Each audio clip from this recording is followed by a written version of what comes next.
Buenas tardes, esto es Día Político por TSI. Rápidamente las noticias. Una propuesta del Comité para la Defensa de los Derechos Humanos en Honduras, que se reforme el artículo 184 del Código Penal para favorecer a una masa reducida de la población penitenciaria que está en las cárceles del país, que puedan recibir de repente el beneficio de que su condena sea domiciliaria.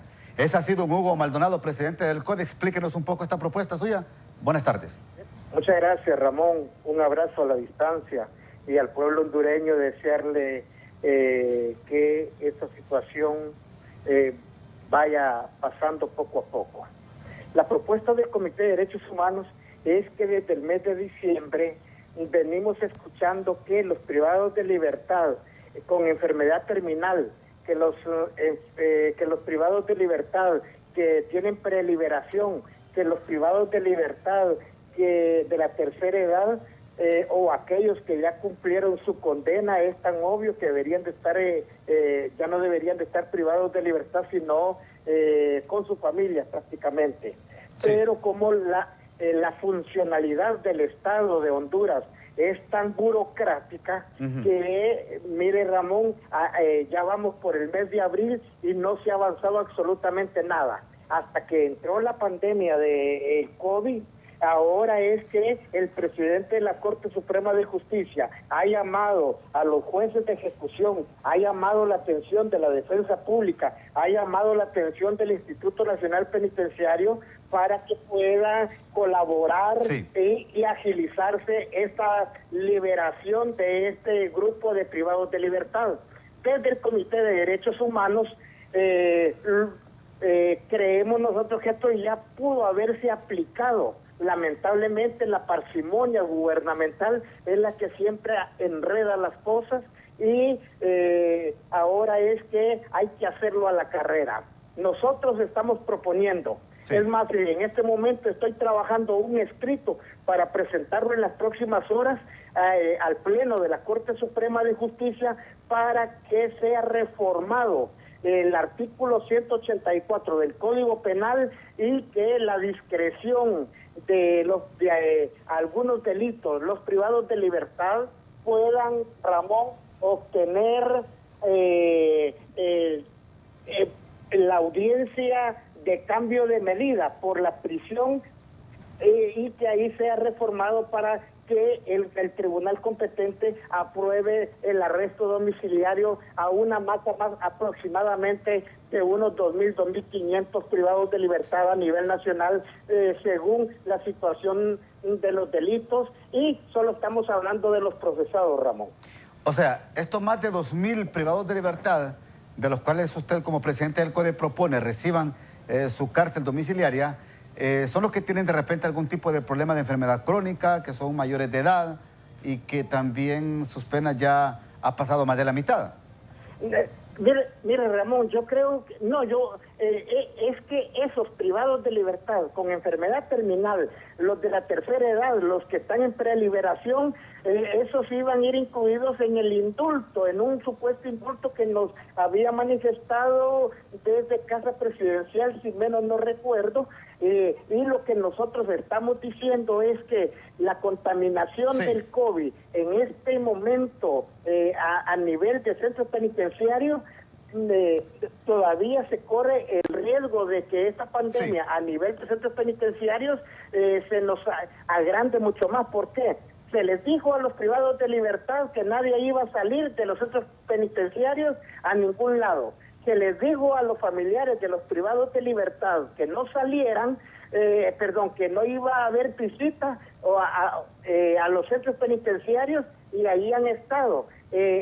Lo que nosotros estamos diciendo es que se reforme el artículo 184, que sea mediante un auto acordado de la Corte Suprema de Justicia para que el soberano Congreso Nacional posteriormente lo pueda aprobar que de algunos delitos, Ramón, puedan recobrar, digamos así, su arresto o el cambio de medida del arresto al arresto domiciliario. Entonces, estos serían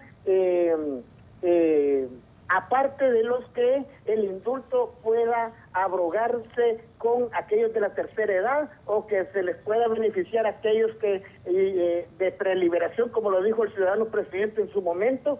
Y bueno, nos preocupa enormemente, Ramón, sí. Digamos, Támara, donde hay más de 7,000 privados de libertad en este momento, están entrando y saliendo personal penitenciario y más de alguna de estas personas pueda llevar el COVID a nivel de centro penitenciario. Y ahí sí tendríamos un serio problema, porque ahí hay privados de libertad con enfermedades crónicas como tuberculosis, hipertensión, ahí tenemos privados de libertad con diabetes, ahí tenemos privados de libertad de una patología clínica y médica que realmente hay que ponerle atención a esta reforma de este artículo 184 para que podamos descongestionar por necesidad pública el artículo 184 y que puedan recobrar su libertad. Perfecto. Su libertad o el cambio de medida al arresto domiciliario, Ramón. Perfecto. Le agradezco mucho, muy amable, don Hugo Ramón Maldonado, presidente del CODE. Yo voy a leer en un ratito este artículo 184 del Código Penal para que usted, amigo televidente, tenga una idea de lo que propone el CODE. Mientras tanto, ¿qué hace la alcaldía de Santa Lucía, un paradisiaco y turístico municipio del departamento de Francisco Morazán, que hace sus autoridades municipales? Escuchemos a su alcalde municipal, Julio Avilés. Gracias, Ramón. Buenas noches a toda la teleaudiencia de Día Político. Sin duda que estamos viviendo situaciones bastante difíciles, bastante complicadas a nivel de país, a nivel del mundo. Y como corporación municipal pues hemos tomado algunas decisiones. Una pues conlleva al cierre temporal de los establecimientos que venden alimentos, como restaurantes, también como cafeterías. Se han cerrado también los bares y hemos autorizado únicamente la apertura de lo que son mercaditos, lo que son pulperías, pues para que nuestros pobladores puedan ir y abastecerse de alimentos para llevar a sus hogares. También se ha permitido pues la apertura de lo que son las farmacias y hemos tomado decisiones también como el hecho de colocar retenes a la entrada y salida del municipio. Hay personas pues verificando la circulación de la gente, controlando que las personas pues en este momento entren y salgan. Se están fumigando los vehículos, las motocicletas, los zapatos de las personas. Pues controlando todo el movimiento, ¿verdad? Siempre hay personas que van hacia Tegucigalpa porque trabajan en el sistema sanitario o tienen alguna asignación especial, tienen algún salvoconducto y eso se permite. También se permite la entrada de todos los vehículos que vienen a abastecernos de alimentos. Perfecto. Esto es lo que dice el alcalde de Santa Lucía. Lo que hablaba don Hugo Ramón Maldonado, presidente del CODE, el artículo 184 del Código Penal dice: si de los delitos configurados en los 4 artículos anteriores precedente resultare la muerte de alguna persona, se sancionará al responsable con la pena del homicidio simple o del homicidio calificado según las circunstancias concurrentes en el hecho. Este artículo precede a 3 artículos más, el artículo 181, 182 y 184, donde establecen las penas a recibir a una persona que cometa un delito y que es mandado a las cárceles de Honduras. Pausa, ya regresamos con más.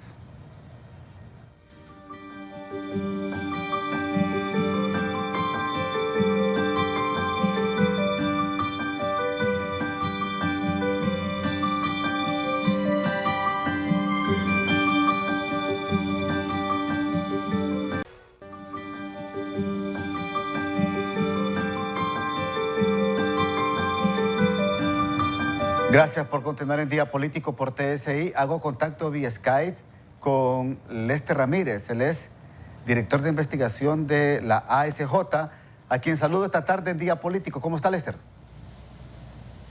Muy bien, aquí en casita, con la familia, también trabajando. Muchas gracias por tenerme, Ramón.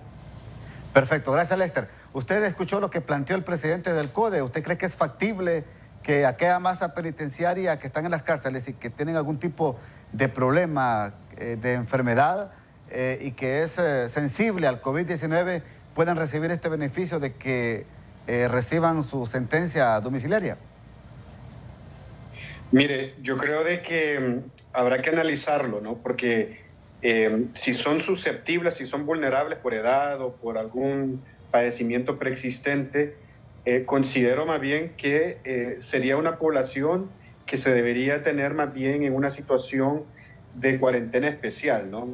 Si se le deja a sus familiares, es como darle otra carga más al Estado del cuidado de estas personas cuando ya están en el cuidado de las personas. Yo creo que habrá que analizar muy bien cuáles son los riesgos de soltar. Entiendo de que algunas de estas personas ya sus penas ya requieren ser revisadas, sí. En otros casos ya por una situación de vulnerabilidad y de riesgo a la salud propia de ellos, ¿no? Pero también en estas situaciones, Ramón, habrá que pensar también no solamente en la salud de ellos, sino en la salud del resto de la población, de sus comunidades, de sus familiares. El Estado en este momento está a su máxima capacidad y darle otra tarea más, bueno, puede poner más bien en una situación más endeble al Estado. Yo digo de que no estoy en contra o a favor de lo que dice el señor Maldonado, simplemente de que habrá que analizar con más detenimiento cuáles son las capacidades y qué riesgos se pueden generar si estas personas son dadas de libertad, ¿no? Entendemos de que hay un elemento de derechos humanos, pero también en estas situaciones de estado de emergencia el Estado está llamado a cuidarnos a todos, ¿no? Sí, yo creo que la propuesta también tendrá que ser analizada por el Poder Judicial, ir también al Congreso Nacional, tengo entendido, Lester. Por el Poder Judicial, también por la OPS, no solamente por las instituciones operadoras de justicia, también aquí sí. Es un tema de salud pública, ¿no? Entonces, creo de que hay que darle más cabeza. Como digo, reitero, no estoy ni en contra ni a favor, solo de que como propuesta habrá que analizarla más, ¿no? Perfecto. Ahora vamos a otro tema. Ustedes se han convertido y se han declarado como auditores públicos, si se quiere llamar así, de los recursos que está recibiendo el gobierno. Bueno, la Secretaría de Finanzas habla de 13.800 millones de lempiras solo para esta emergencia del COVID-19. Ustedes se están convirtiendo en auditores de estos recursos que se utilicen de manera transparente. Bueno, creo que toda la población está haciendo la auditoría. Si vemos las redes sociales, si vemos los medios de comunicación, creo que en este momento todos, dada la sensibilidad del tema y la necesidad de tener asistencia sanitaria, creo que todos somos auditores sociales y eso yo creo que hay que verlo con buenos ojos, ¿no? No solamente la ASJ o el FONAC o el CNA, sino que toda la población está tomando esa tarea. Yo creo que eso es loable, ¿no? Ahora, el abordaje a los temas de esta crisis, ¿cómo lo califican ustedes de parte del gobierno? ¿Cómo lo está haciendo? Mire, yo creo de que obviamente esta es una crisis de enormes magnitudes. Un país como Honduras, con sus instituciones débiles, con liderazgos muchas veces cuestionados, es difícil, ¿no? Obviamente, pero entendemos de que las autoridades públicas de diferentes áreas, no solamente el gobierno, también la sanidad, los mismos doctores, la misma OPS, todo el mundo creo que está haciendo su máximo esfuerzo para que esta situación no se vaya de las manos. Esperemos también de que hayan también ya mecanismos ya de medio y largo plazo. Hasta ahora hemos visto en las últimas 2 semanas o 15 días una acción reactiva, obviamente por la magnitud de la crisis, pero necesitamos ya ir pensando en algunas medidas de medio y largo plazo para contener el impacto que va a tener esto tanto en nuestras vidas personales, de nuestra familia, pero también en la economía en general. Ahora, viene una nueva historia para Honduras, una historia que yo creo que va a significar marcarla con pautas y con políticas de Estado bien dirigidas en todas las áreas, Lester. Sin duda alguna. Creo de que esta es una oportunidad para revisar cómo el Estado hondureño trabaja, para quién está diseñado el Estado hondureño, porque sabemos de que nuestro Estado hondureño es altamente excluyente y esta es una oportunidad de oro que tenemos en el país, al igual que la tuvimos cuando transcurrió el huracán Mitch. Creo que este es un momento donde toda la población y todos los sectores que tienen injerencia política y poder deben revisar realmente cuál es la naturaleza del Estado hondureño y cómo debemos desarrollar nuestra nación, ¿no? Hasta el momento, como le digo, somos un país altamente desigual y el reflejo de esa desigualdad lo estamos viendo en nuestro sistema sanitario, ¿no? Yo creo que hay que comenzar también a sacar conclusiones, Lester, y no ser parte de aquel adagio popular que dice, bueno, después del trueno, señor mío, sino que en el abordaje de los temas, en medio de esta crisis, es oportuno sacar conclusiones de lo que nos podría conllevar, si es necesario, crear un consejo de crisis nacional integrado por todos los sectores del país para hacerle frente a lo que vendrá para Honduras. Usted está muy acertado en su valoración. Creo que es momento también de que se constituya, ¿no?, una instancia más plural, más capacitada técnicamente, y con esa, se puede decir, canalización de los diferentes sectores y agendas que pueden haber, ¿no? Creo que en momentos anteriores lo que ha habido son situaciones de oportunismo, ¿no?, donde muchos sectores buscan qué llevar para su molino, ¿no? En este momento creo que no nos podemos dar el lujo de ser egoístas. Tenemos que ver de que es un problema que a todos nos afecta y que necesitamos respuestas en común. Si somos egoístas, nos va a ir muy mal. No va a haber una respuesta al problema y tampoco vamos a terminar con una solución de largo plazo. Entonces, lo que usted está comentando, Ramón, es claro de que se tiene que dar. Es importante que el gobierno tome nota de esto. Hasta el momento el gobierno ha sido unidireccional en ese sentido, y eventualmente, y como lo vimos también, ¿no?, nosotros que vivimos el niche, vimos de que el gobierno no se da abasto. Termina siendo insuficiente para la magnitud del problema. En ese sentido, creo que además de la cooperación internacional, además de la empresa privada, también tendrán que venir otras instancias, las mismas alcaldías, por ejemplo, sectores también de sociedad civil, sectores religiosos, pero todos, ¿no?, llevando agua al mismo molino, y eso creo que es fundamental. Ahora, también hay que evitar esas agendas ocultas. Es decir, la agenda debe de ser una agenda pública, de conocimiento general. Hacer por un lado las agendas ocultas, Lester. Totalmente de acuerdo, y por eso yo creo que en estos espacios todo tiene que ser televisado, todo tiene que ser publicado, todo tiene que ser máxima transparencia, ¿no? Yo creo que no debemos utilizar estos espacios para hacer política, pero no podemos usar esos espacios para hacer crítica al gobierno también. Creo que este es el momento para realmente buscar un consenso nacional. Ese consenso que lo estábamos esperando desde las elecciones, ¿no? ¿Se acuerda de que hemos estado trabajando para un pacto, ¿no?, un pacto de unidad que nos lleve a revisar realmente el estado que tenemos? Bueno, este es el momento, esta es la coyuntura, pero necesitamos tener esa madurez de los diferentes sectores, ¿no? Hasta ahora lo que hemos estado viendo, y lastimosamente, son prácticas muy similares a las que hemos tenido en crisis anteriores, ¿no?, donde cada uno llega con su agenda y pide prebendas, pide excepciones, pide ayuda, pero sin tomar en cuenta la integralidad del problema. Perfecto. Vamos a ir a la segunda pausa. Ya seguimos acá en Día Político dialogando con Lester Ramírez, director de investigación de la ASJ. Ya volvemos.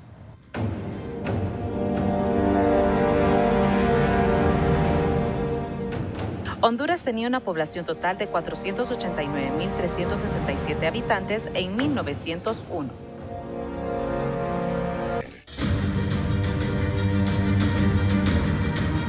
El Congreso Nacional de la República sesionó hoy, abordó varios temas. Escuchemos en voz de sus protagonistas el resumen de esta reunión legislativa. Prorrogar el pago del impuesto sobre la renta no le sirve al pequeño productor, no le sirve al pequeño empresario, al microempresario, ni al mediano. Por una razón, y la razón es lógica: pasar el pago de abril a junio, cuando no ha tenido ingreso en marzo y no ha tenido ingreso en abril, y nada le asegura que tendrá un ingreso en mayo o en junio, es patear la pelota sin hacer algo sustancial para generar fluidez en la caja de estos negocios. A la larga, nosotros lo que queremos, más allá de que nos paguen impuestos como Estado, es que sigan pagándole el salario a la gente. Mire, yo soy muy tolerante en este tipo de cosas y comprendo sus inquietudes. Quiero decirle, hasta concuerdo con algunas de las suyas. Entiendo y comparto la posición de Libre en el sentido que tenemos que salvar empleo y que tenemos que llevar alivios a la pequeña y a la mediana empresa. Pero mientras aquí debatimos con frases casi banales, en estos momentos hay médicos que se están contaminando y tenemos más de 1 millón de pobladores que no tienen alimento. Estos dos grupos han dado ultimátum de 24 y 48 horas. Y la ministra de Finanzas, que es una mujer seria, muy responsable, a quien yo respeto mucho, ha dicho que ha ejecutado 1.150 millones de lempiras en este tipo de mecanismo de bioseguridad y de insumo médico quirúrgico. Me encantaría que nuestros colegas, que son los que están dando la cara, poniendo el pecho y sus vidas, tengan la seguridad para manejar esta pandemia. Pienso que en este artículo número 1 hay un sector de los grandes contribuyentes que van a quedar afectados. Y estoy hablando de los operadores de turismo, estoy hablando de los hoteles, estoy hablando de las líneas aéreas, que son consideradas grandes contribuyentes, pero que en este momento tienen más de 20 días de no percibir ingresos, que ya pagaron la primera planilla de sus trabajadores y se les está castigando para pagar el impuesto sobre la renta para el 30 de abril. Seguimos dialogando con Lester Ramírez de la ASJ. ¿Es suficiente lo que se aprobó en la Cámara Legislativa en materia de rescatar los empleos, de darle respiro a la pequeña empresa, de buscarle también un respiro a la gran empresa? Lester. Mire, Ramón, eso es una medida de corto plazo que es necesaria hacer. Eso es importante tomarlo en cuenta y aclararlo. Es algo que la misma población, el mismo sector asalariado del país, los mismos empresarios están pidiendo apoyo, ¿no? Y también es algo que también se está replicando en países latinoamericanos y en países en desarrollo también. Ahora mismo en el mundo hay dos grandes, se puede decir, perspectivas, ¿no? Una que es más la perspectiva estadounidense, que es dejar que el mercado haga las correcciones, y la perspectiva del estado de bienestar social europeo, donde el gobierno y el Estado intervienen en el mercado justamente para paliar estas situaciones, ¿no? En el caso estadounidense lo que están haciendo es que le están dando dinero a las personas que pierden sus empleos para que puedan mantenerse y tener ingresos y que eso ayude más adelante al consumo. En el caso europeo lo que se está haciendo es que el gobierno está pagándole prácticamente o le está dando subsidios a la empresa para que mantenga a sus empleos, ¿no? Entonces hay dos dimensiones.